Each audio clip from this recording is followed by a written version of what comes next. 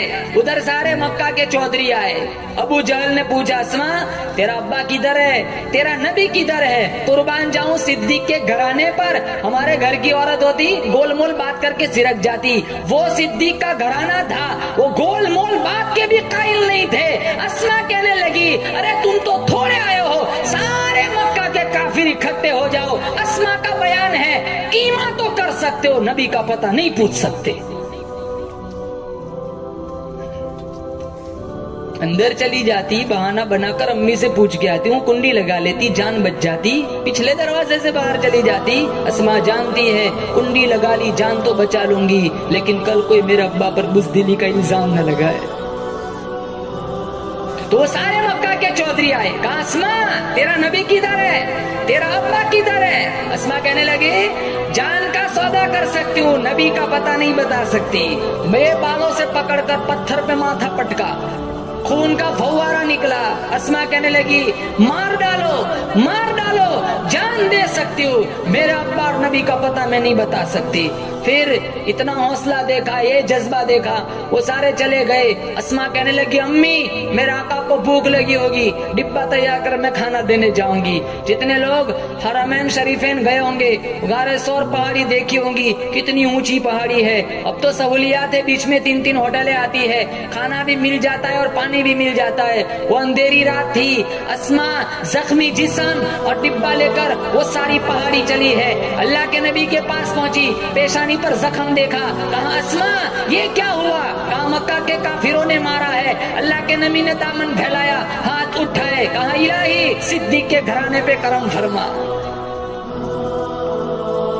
اندھیری غار ہے, صحابہ میں سے کوئی نہیں, مکہ والوں میں سے کوئی نہیں, مدینہ والوں میں سے کوئی نہیں, اہل بیت میں سے کوئی نہیں. صدیق کی گود میں اللہ کے نبی کا سر ہے, اللہ کے نبی سوئے ہوئے ہیں. وہ ایڑی رکھی تھی سوراخ پر, وہ سانپ نے ڈنک مارا, ایک دفعہ نہیں کئی دفعہ ڈنک مارا. عقل کہتی ہے پیر ہٹا لے مر جائے گا, عشق کہتا ہے مر جا, محبوب کی نیند میں خلل نہ لا. جب کئی دفعہ ڈنک مارا, جب تکلیف حد سے زیادہ گزری, آنکھوں سے ٹپ ٹپ آنسو گرے, اللہ کے نبی کے روح مصطفیٰ پر, روح انور پر آنسو گرے. آج کسی کا بچہ روئے گا, آنسو اماں کی دوپٹہ پہ پڑیں گے. کسی کا بچہ روئے گا, آنسو نانی موسی کے کرتے پہ پڑیں گے. قربان جاؤں صدیق کے مقدر پہ, صدیق آنسو تیرے پڑ رہے ہیں روح مصطفیٰ پر. آپ نے آنکھیں کھولی, کہا صدیق کیا بات ہے؟ کہا سانپ نے ڈنک مارا, یہ اس کی تکلیف ہے. آپ نے لعاب لگایا اس جگہ, تکلیف ختم ہو گئی. مشکات شریف میں ہے صدیق اکبر رضی اللہ تعالیٰ عنہ کا جب آخری وقت آیا, یہی زہر لوٹ کے آیا تھا جو آپ کی وفات کا سبب بنا تھا. اللہ کے نبی نے پھر ایک فیصلہ سنایا, صدیق یہ ہے معاملہ غار کا, یہ ہے معاملہ غار کا. قیام ہے 3 دن کا, دشمن ہے میرے. تینوں لفظ سنو, قیام ہے غار کا, قیام ہے 3 دن کا, دشمن ہے میرے, پہرے داری تیری ہوگی, آرام میں محمد مصطفیٰ کروں گا. کل معاملہ آئے گا مزار کا, قیام ہوگا قیامت تک کا, دشمن ہوں گے تیرے, لکھ کر کے دیتا ہوں, آرام تو کرے گا, پہرے داری میں محمد مصطفیٰ کروں گا. آج معاملہ ہے غار کا, قیام ہے 3 دن کا, دشمن ہے میرے, آرام میں کروں گا, پہرے داری تیری چلیں گی. کل معاملہ آئے گا مزار کا, قیام ہوگا قیامت تک کا, دشمن ہوں گے تیرے, لکھ کر کے دیتا ہوں, آرام تو کرے گا, پہرے داری میں محمد مصطفیٰ کروں گا. صدیق کا عشق مسلمانوں دنیا میں اس کی کوئی مثال نہیں. غار کا ساتھی, مزار کا ساتھی, جنت کا ساتھی, کوثر کا ساتھی, جنگ کا ساتھی, امن کا ساتھی, کھانے کا ساتھی, پینے کا ساتھی. مسلمانوں ان صحابہ کی زندگیاں اٹھاؤ, اپنی زندگی کا رخ بدلو. قرآن سنو, گانا نہ سنو, نمازوں کی پابندی کرو. کتنے لوگ کورونا میں مر گئے, کتنے لوگ لاکھوں من مٹی کے نیچے, آج ان کا نشان نام مٹ گیا. کتنے لوگوں کی قبریں پتہ نہیں کون کہاں سویا ہوا ہے. ایک وقت آئے گا ہمارا بھی یہ حال ہوگا, ہم قبروں میں ہوں گے. یہ ایک سبحان اللہ آج لوگ سوئے ہوئے ہیں, سبحان اللہ سورہ یاسین فاتحہ پڑھنے والا کوئی نہیں پہنچتا. ہم اس لیے اہتمام کرے, کتابوں میں لکھا ہے ہر ہفتے جو بندہ اپنے ماں باپ کی قبر پہ جا کے سورہ یاسین پڑھتا ہے, اللہ اس کو بھی بخش دیتا ہے, ماں باپ کو بھی بخش دیتا ہے. اہتمام کرے, قبرستانوں میں جائے, اٹھتے ہوئے جنازے دیکھے, اعلان سنے اور اپنے آپ کو نیکی کے عمل پر ڈالے اور یہ نیتیں کرے کہ آج اس کا یہ موقع ہے, کل میرا وقت آئے گا, مجھے غسل دیا جائے گا, کفن اوڑھایا جائے گا, اٹھایا جائے گا جنازہ, پیوند خاک کیا جائے گا, منکر نکیر آئیں گے, پھر پوچھیں گے بتا تیرا رب کون ہے, بتا تیرا دین کیا تھا, بتا تیرا نبی کون تھا. مسلمانوں, آج مجھے اور آپ کو یہ تینوں سوالوں کے جواب معلوم ہے, لیکن لب اس وقت تک کھلیں گے جب ساری زندگی کلمے کے تقاضے کے مطابق گزاری ہوں گی.